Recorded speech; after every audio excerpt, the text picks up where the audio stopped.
দেশের অন্তত 10 জেলায় উদ্বেগজনকভাবে ছড়িয়েছে হাম রোগ। এরই মধ্যে মারা গেছে 26 শিশু, আক্রান্ত ছাড়িয়েছে 1,500। পরিস্থিতি সামলাতে 604 কোটি টাকার নতুন টিকা কেনা হচ্ছে বলে জানিয়েছেন স্বাস্থ্যমন্ত্রী।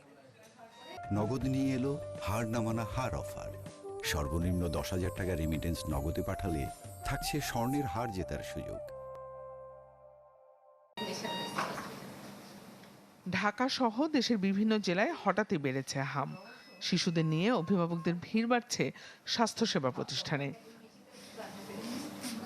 পরিস্থিতি সবচেয়ে বেশি খারাপ রাজশাহী মেডিকেলে, জানিয়ে উদ্বিগ্ন খোদ স্বাস্থ্যমন্ত্রীও।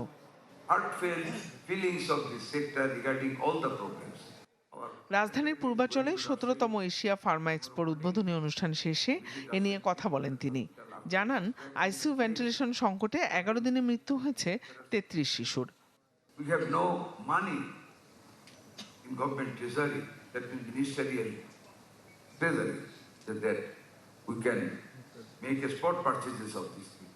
সাংবাদিকদের প্রশ্নে মন্ত্রী অভিযোগ করেন, গেল 8 বছরে হামের কোনো টিকা দেয়া হয়নি শিশুদের। 604 কোটি টাকা বরাদ্দ দিয়ে নতুন করে কেনা হচ্ছে টিকা।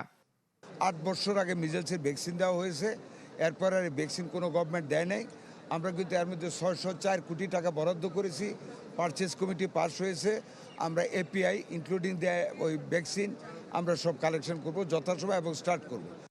হাম বাড়তে থাকায় রাজধানীর সংক্রামক ব্যাধি হাসপাতাল, ঢাকা মেডিকেল ও শিশু হাসপাতাল সহ বেশ কিছু প্রতিষ্ঠানে আইসিইউ প্রস্তুত করা হয়েছে বলেও জানান Sardar Sakhawat Hossain. We have taken all preparations. ইনশাল্লাহ আমাদের ঢাকাতে ডিএনসিসি ওয়ার্ডগুলি সব রেডি করা হয়েছে, আইসিইউ রেডি করা হয়েছে, সংক্রামক বিদ্যুতে আইসিইউ রেডি করা হয়েছে উইথ ভেন্টিলেটর, শিশু হাসপাতালে করা হয়েছে, ঢাকা মেডিকেলে করা হয়েছে, মানিকগঞ্জে 8 ইউনিটের করা হয়েছে, ডিএনসিসিতে করা হয়েছে, নর্থ বেঙ্গলে করা হয়েছে।